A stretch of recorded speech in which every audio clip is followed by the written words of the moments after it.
Hi Pisces, this is Pisces Hub. Welcome to my channel. So for today's video, gagawa tayo ng daily reading for Pisces para sa araw na ito, okay? Gamit ang ating tarot cards, alamin natin kung ano yung magiging gabay, advice, mensahe, or mga posibleng mangyari for Pisces sa araw na ito, okay? Reminder lang po na ito ay general reading Pisces, so pwede po sa inyo to, pwede din po hindi, okay? And this is a timeless reading Pisces. So kung anong mga araw, buwan o taon mo ito napanood, as long as mag-resonate po sa sitwasyon nyo, take nyo lang. Okay? And ang ating channel po Pisces ay welcome po ang lahat ng gender. So babae, lalaki, LGBT man yung nanonood. And yung mga taong dinidil nyo po, take nyo lang kung mag-resonate po. Okay? So, ano po ang message po for Pisces para sa araw na ito? Okay, so nag-flip, nakita nyo, nag-flip yung, I think, the Empress energy. Ayun, kunin natin to siya. Kasi nagpakita siya, pero hindi niya tinuloy. Okay, bakit kaya? Bakit? Sige nga, ano po yung clarifications, bakit doubt, parang nagdadalawang isip tong si the Empress energy. It's either this is you Pisces, or pwede you're dealing with someone na feminine energy, lalo na kung matured woman or matured person, okay? So, ano po ang mas, ayun, okay, so Page of Cups. So, it's either you Pisces, or pwedeng, merong isang tao na parang meron siyang i-offer sa'yo. This is a new person or pwedeng someone younger than you. Na pwedeng meron siyang sasabihin emotionally, mag-o-open up, pwede din. And, or pwedeng meron siyang i-offer na about emotional kasi there's a cups in it, okay? And cups is all about emotions. Pero kanina si the Empress Pisces is parang nagdadalawang isip siya. Okay?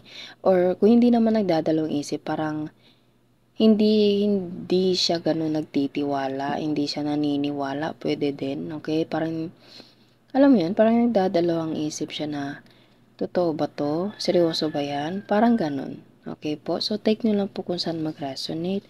And more on, sa nararamdaman ko, ito si Page of Cups kasi is more on parang salita. Okay? Pero, there is something. Sige nga, tingnan nga natin kung magme-make ba ng move itong si Page of Cups. Kasi, sa nararamdaman ko, kaya siguro nagdadalang isip tong si The Empress. Kasi it's all about parang, sinasabi niya lang, pero hindi niya ginagawa. Parang hindi nagmamatch yung energy niya. Okay? Kasi there's a cups in it. Pero yung cup niya is merong fish, okay? So, madamdamin, okay? Full of emotion. So, as I said kanina, pwedeng palagi siyang nagsasalita, pero yun nga, hindi naniniwala si the Empress because hindi nagtutugma yung words and his actions, okay? So, ano pa po yung message niya po? Okay, okay. So, there's the Wheel of Fortune, the Lovers. Yes, pwede meron na itong connection sa Love Pisces, Ten of Cups, and King of Pentacles. Okay, so there's a King and there's the Empress energy. Okay, and there's the Lover. So, parang ang reading natin ngayon, Pisces, is all about love. Okay, there's a couple right here. There's a feminine and masculine, and there's the Lovers. And meron pa tayong happy family card, which is the Ten of Cups. Bottom of the deck is the High Priestess. This is you, Pisces. Okay? Or pwede you're dealing with someone feminine na ito yung nararamdaman niya. Okay? She's using her intuition, her gut feeling. Okay? Kasi ang intuition kasi ng babae or sino man na may feminine energy is malakas talaga. Okay? Kung ano yung kutob niya, mostly yun yung totoo. Pero hindi naman 100% exact. Okay? Pero mostly tumatama. Okay? So, maybe that's the reason why kung bakit parang Si The Empress kanina is parang nagdadawalang isip siya kung lalabas ba siya o hindi. Kasi di pa nagpakita siya, pero bumalik siya sa at tumalikod agad siya. So, pwedeng nagda-doubt siya sa kung ano man yung ginagawa ni King of Pentacles. Pwedeng you're dealing with someone na may masculine energy, na it's either this person is older than you, kasi meron tayo ditong matured person, or pwedeng ito ay mas bata sa'yo, okay? So, there's a age difference between the both of you. Pwedeng ganon, okay? And the Wheel of Fortune, the Lovers, and the Ten of Cups. Actually, lahat na nandito is magaganda. Magaganda yung mga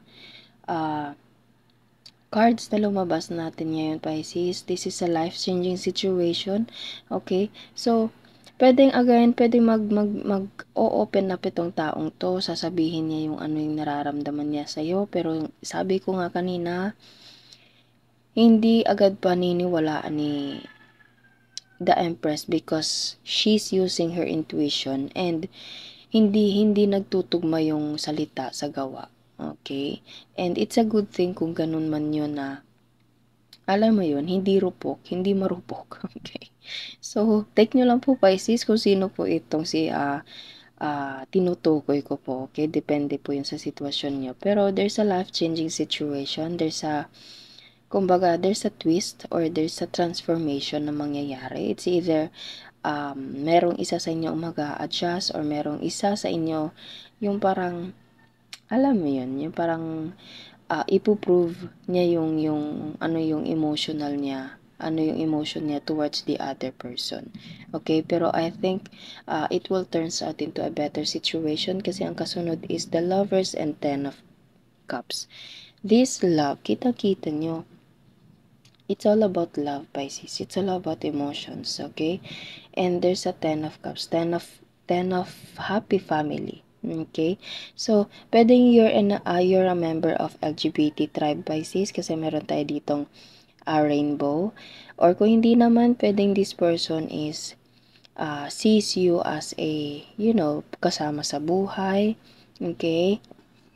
Kasama sa, alam mo yun, long-term commitment. Nakikita ka niya na, alam mo yun, may sarili kayong pamilya, may mga anak kayo.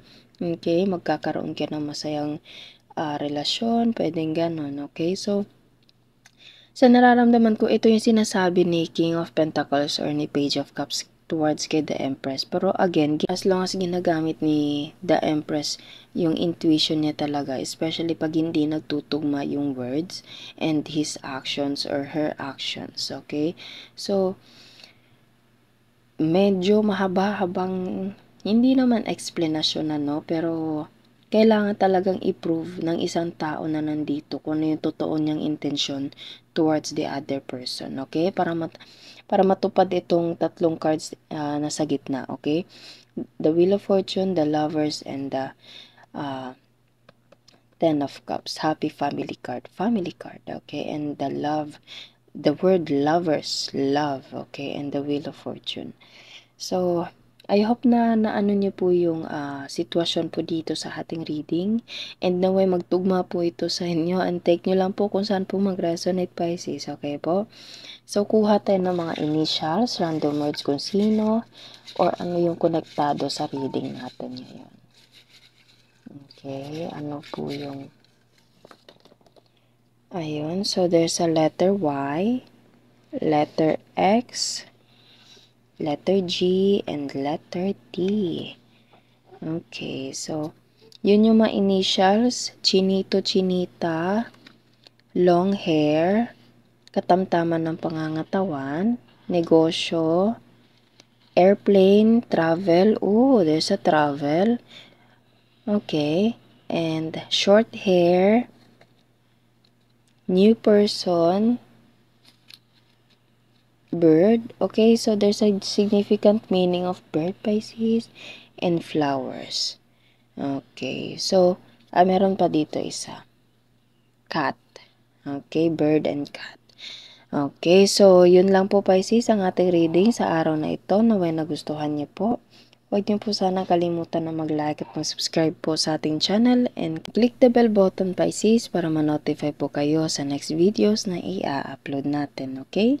Thank you, Pisces, and God bless.